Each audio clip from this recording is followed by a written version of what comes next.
I hate how she. I hate how she. Bitch, you lying.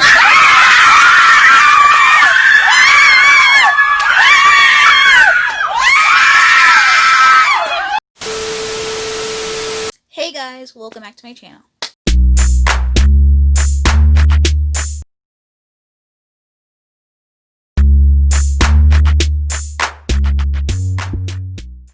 If you don't know who this be, it's your girl KylerB coming at you with a new video. So today we're going to be talking about Bridgerton, which is a Netflix original series created by Shonda Land, and it was based off of a book. Yeah, it came out on Christmas Day, so let's talk about it. So I'm going to do like a little character analysis because there's like a lot of people in the show, a lot of characters in the show, so I'm just going to break it down into characters. So this show series is based off the book, and it's based off of the Bridgerton family. There is 8 Bridgertons, and there is the mom who is basically a widow now because the father passed away. So the 8 Bridgerton, and this series is like a historical period drama that's set in the 1800s. So we have like the time frame, you know, their customs, their quality, like how they do things during that time. So that's where we're gonna get this. The show basically reminded me of like a back in the day type Gossip Girl, you know, esque type of show, basically, because you have that like plot kind of lingering as well in the show with, you know, the other plot that's going on, because in this season it's about basically about Daphne getting married. So there's 8 Bridgertons, and they're named alphabetically ordered. So there's Anthony, Benedick, Colin, Daphne, Eloise, Francesca, George, and Hyacinth, the 8 kids. So, and then the mother's name is Violet. So Anthony, since the father passed away, he's the Viscount. Basically, he's basically in charge of the head of household. So there's this, it's a season where, you know, all the girls are ready to get married off, ready to court, ready to, you know, find a suitor so they could, you know, I don't know, have a family, whatever. So, you know, we see Daphne goes, and then she gets the blessing for from the queen, who, you know, now, you know, like the it girl of the season, basically. So Daphne's the it girl of the season because she got the blessing from the queen, and, you know, she's trying to marry for love. She's trying to find a suitor to marry for love. Then all of a sudden, Duke of Hastings comes into town. So she like bumps into the Duke, you know, and she didn't know who he was, but he's basically the best friend of her brother, her older brother Anthony. And, you know, they have this like to all the boys type relationship where they're like mutually having a mutual beneficial relationship where, you know, she's using him to, you know, get suitors so she can get married, while he's using her so like girls won't be throwing themselves at him, because basically since they're going to be together, or they're going to be like getting courted or whatever. So that's their relationship. But then it turns in that they actually have feelings for each other, and they really like each other and all that stuff. And then yeah, but beforehand there was this dude Nigel who I guess wanted to marry Daphne. So he was like urging the brother, who's a Viscount, like, oh, we're gonna marry Daphne. And since Anthony was being so whatever about it, he basically agreed for Daphne to marry Nigel. And I was just like, dude, she said she doesn't want to marry this dude. Like, why don't you want to listen to him? Like, why are you not listening to her? Why are you not listening to her? So, and then until, you know, the Duke was like, oh yeah, he's a bad dude, and you know, he disrespected your sister and whatnot, then he was just like, oh yeah, you're not marrying my sister. And like, he got punched out by the Duke of Hastings, and he also got punched out by Anthony. So he got like a black eye. He had like I think 2 black eyes or whatever. And I was just like, okay, that's what he gets. But Anthony, in the beginning, he was just being so, he was just being so rude. And it wasn't until Violet, the mother, was just like, yo, I know how to take care of my family. Like, I know in society, the norm is that the male figurehead, the male figure is supposed to be the head of household, but, I know how to do the thing. So she basically took down Nigel.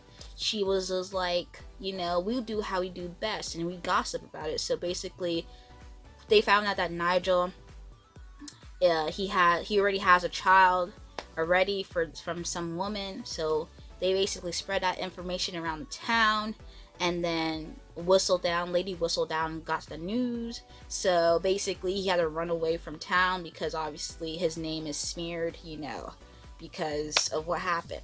So Lady Whistledown is the back in the day Gossip Girl type thing. So everybody's trying to figure out who Lady Whistledown is. She has all the tea. You want to know who she is. She kind of reminds me of the ladies back in the day who used to have pen names, who used to have names that weren't their names. So, and she also, Lady Whistledown kind of reminds me like a Virginia Woolf type late person. So that's where I'm kind of getting that. But it was just like Lady Whistledown is like the back in the day Gossip Girl. Who is she? Who is she? Who is she? Where is she, babe, Serena? And who am I? That's not a secret I'll never tell. You know you love me. But we actually find out at the end of the season, who Lady Whistledown is. And I was just like, okay, so they didn't drag it out 6 seasons like Gossip Girl. They basically was like, oh. And even in the books, they said that they didn't find out until book 4 who Lady Whistledown is. So kind of interesting how the writers kind of gave you that information right off the bat, first season. This is who Lady Whistledown is. Maybe it might be multiple Lady Whistledowns or whoever, but we'll get there. So after, I liked how, Violet put Anthony in his place, and then later on Anthony kind of became a better brother. Also, Anthony was a Sienna and didn't really care for that relationship at all, but did like that in the end. Sienna was basically just let me go, break off the relationship. You have to marry for your status, and I'm not going to change to, uphold your status in society. So basically, that was a done deal. He was sad. She moved on with her life, and, that was then. Benedict is the second brother. He's very artistic. He makes paintings or drawings or whatever. So it was so funny. People were saying that he might be a little whatever. So I didn't think he was, because I just thought he was very clueless, just like how Daphne was clueless about some things too. So I was just like, okay, so what's going on? What's going on? Then you find out that artist was basically in a relationship where he basically told Benedict in society we can't do this. So he's basically married so he can do his little business while I guess the wife has freedom to do whatever she wants to do. So basically you have this reoccurring theme that they're trying to break out of society norms and try to be a little different. So we have that going on. Then we have Colin, third brother, third son. Colin, he seems really a sweet dude. He was not bad at all. I really liked when Colin told Marina straight up, if you would have told me about that situation that you had, I would have married you. But no, you decided to, swindle me and lie to me, and then, this is what happens. And Marina basically fumbled the bag on that situation, because if Marina basically told, because Colin liked Marina basically liked Colin. She kind of moved on from her George soldier dude. So she would have been set with Colin. Come to find out, Colin still would have married her even though she was preggo. So she really fumbled the bag. And now she is married off, with George, the soldier George's brother. And she's not marrying for love, which is sad, but she really fumbled the bag. And then we have Daphne. Daphne, it was kind of obvious that Daphne and the Duke were going to end up together. We just didn't know in what sense, in what way. So that was the only thing, but it was just basically quite obvious that Daphne and the Duke were going to end up together. We just didn't know when, and that was basically the whole mystery of their relationship. Daphne was very clueless about the things that happened in marriage back in that time, because basically women were basically cut off from a lot of information about situations, especially women of class. Not really trying to say that the elder girls don't have class, but especially when you have like that little space in society where if you're caught kissing another dude, you're basically ruining society. So basically Daphne was clueless about some things, and she didn't figure it out until after she was married to the Duke, which was sucks, kind of sad. Basically put a little thorn, or a lot of thorns, in her and the Duke's relationship, because we're gonna get to that. The Duke, he had this vow that he wasn't gonna marry, and he wasn't gonna have any offspring. He wasn't gonna have any children, because when he was born, his father only cared about him, only cared about him keeping on the name. He didn't really care about him. And then also when he was born, he had a speech impediment. So he was very smart, but he just had a speech impediment. So when he was talking, the father treated him so poorly and basically disowned him. So all the father cared about was basically carrying on the line and keeping the genes, especially because they were black. There were black people in society, like people who had class back in those days, that had like a high class, like, because they actually even talked about it with Lady Danbury. She was just like, because she's black too, so she was like, the queen, King George marrying the queen who's black, helped us in society, because basically paved the way for black people being, having some type of social class in society.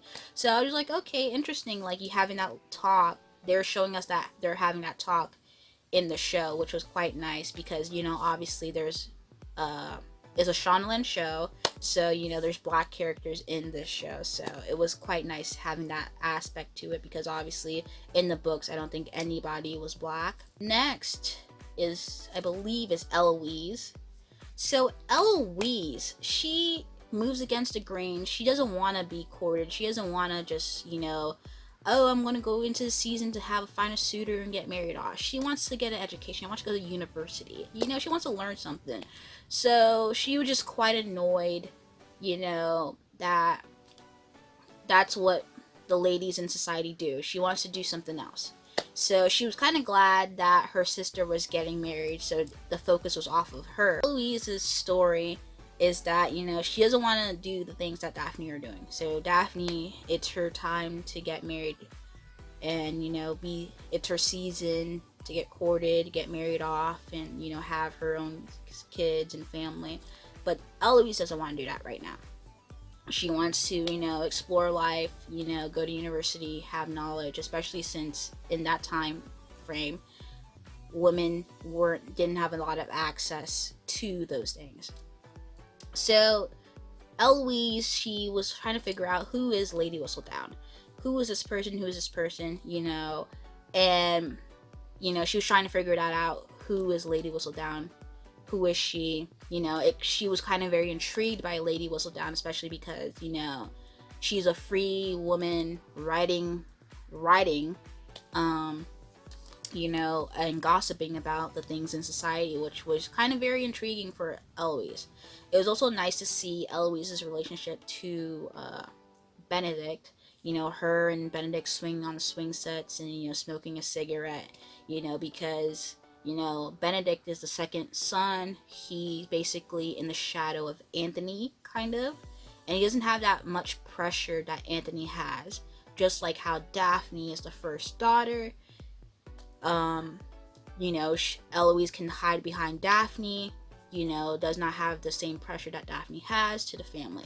So basically, it's just the second son, second daughter, having that bond together, talking about what's going on. So it was quite nice to see that relationship going on. Also, Eloise's relationship with Penelope was a nice friendship. Yeah, and we'll get to who was Lady Whistledown is. I think because we don't see Francesca until like maybe episode 8. We don't see her, and then like Hyacinth and George, we barely see them. So yeah, so Penelope Featherton. Penelope Featherton was just a sweet girl from the beginning of the season, but then her progress basically went downway, like just went downstairs. Okay, it just went all the way down. Okay, so she seemed sweet. She kept Marina's secret. She was probably the only one who actually cared out of her 2 other sisters who cared about Marina. After finding out that she was preggo. And it was quite nice to see that. And then her and Colin's friendship was so nice and stuff like that. But then as soon as she found out that Marina and Colin were getting together and they were having feelings for each other, and Marina was going to marry Colin, because she really likes him, but also because she could be the father to her child, she basically was just like, no, she wasn't having that at all. I do like the fact that she was trying to protect Colin from, getting swindled into marrying Marina. Do like that fact. But also, she was just basically jealous of their relationship, because if Marina wasn't even preggo and she was just, liking him and he was liking her, then, why are you so jealous, okay? But, the people who might have been Lady Whistledown that I probably were guessing from throughout the season is 3 people. It's Marina, Penelope, and Lady Delacroix. So it was those 3. Marina, because I think as soon as she came in, the Lady Whistledown gossiping things started to occur. So you would think like, oh, the person who came into town was Lady Whistledown. Penelope, because every time Eloise finds out about something about Lady Whistledown, she comes to Penelope, and she only came to Penelope only. And then Madame Delacroix, whoever, I thought it was her. The only reason I thought it was her is because when Eloise was doing her little investigation, she was like, Lady Whistledown is always at some type of party, or she's basically like a shopkeeper or whatever. So after Marina was like talking in French to her, I was like, oh snap, does Marina know something that we don't? Because how does she know, like she was like, how are you French or whatever, something like that. And I was like, okay, after Marina basically talked down to her and she was doing her dress sizes, I was like, okay, then Lady Whistledown came out like, oh, Marina's preggo, and she's been preggo since the first day she stepped foot into London. So the only reason why I add those 2 up together is that, she makes dresses. She basically knows when to do intakes on people's bodies. So obviously, she's a woman of age, So basically she could have probably tell like, oh, her stomach's a little big, So maybe she's preggo or whatever when she's doing her little intakes. So she probably could have noticed or tell like, oh, that girl is preggo. So, and obviously, you know, she's been in town for how many months? I don't know what the time frame was, but she's been in town for how long? She probably could have tell that, you know, her stomach was getting bigger, whatever, all that extra jazz. So I was like, okay, she probably could have noticed that Marina was preggo since she came into town, because that made sense. So, but then with Penelope being upset with Marina after the whole Colin situation, I was like, oh yeah, she probably had enough, you know. It was between Penelope or Madam or Lady Delacroix that probably would did the lady whistle down. So I was like, oh, okay, because Penelope knows about Marina, and I don't know for sure, but that made a lot of sense that if, you know, the dress, Madame Delacroix knows about Marina, because, you know, she does the dresses. So that, I basically knew was her. I was like, okay, yeah, not too shocking. I was just like, okay. So but then Eloise basically did two. She just like add two and two together. She was like, oh, so it's not her, it's her. So your own friend was basically keeping a secret. So I want to know, like, does she confront, you know, Penelope about it? Does Eloise confront Penelope about it, or does she keeps it to herself? You know, let's see how that goes. Also, I did like that towards the ending that, you know, Daphne and the Duke has a child, and, you know, they like, oh, we keep the traditions, you know, naming the first child, you know, letter of A. So that was kind of like, oh, okay, cool. That was nice. That was cool. Yeah, Bridgerton was basically a good show. I haven't read the books, but I heard a lot of good things, good reviews about the books. Yeah, it was a good show. There was parts, episodes 5 and 6 was a lot. I was like, oh snap. It was a lot to take in. I had to pause, and I was just like, excuse me? Like, what's going on here? What's going on here? I'm just like, how many times? I'm like, again? Like, do I have to see this again? But it was a good show. It was a very good show. I'm really intrigued to see what happens. You know, see probably Anthony's story. It's probably gonna be Anthony's stories for sure, or maybe Eloise's story. But it looks like it's gonna be Anthony's story for sure for season 2.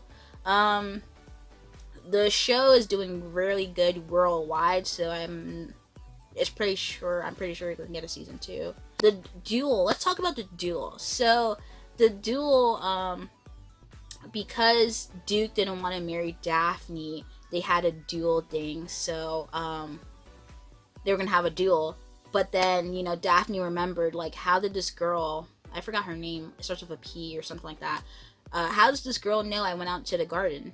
So she was like, oh, so we weren't the only ones in the garden. So yeah, you know, she was like, okay, so even if you do the duel, someone's still gonna spread my name or say that I was ruined. But you know, he basically was forced into marrying Daphne, but then it was just like, he just didn't want to marry her because she obviously wanted a family, and he doesn't want a family, or he didn't want to just continue on the line because he had this basically vow against his father. But then Daphne was just like, you know, do you really want to do that?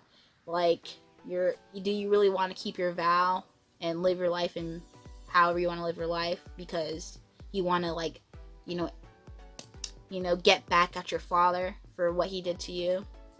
So basically he came to his senses later on, and they both came to their senses, and they had like a little rain, like Daphne had her little confession of love in the rain, and then they got back together, and next you know, oh, she's preggo, she's giving birth, and you know, that's the end. And you know, the season, I think it was like a summer season or spring season, and the season is over. So it's a great show. If you have not watched the show, watch it, and yeah, you would probably really like it.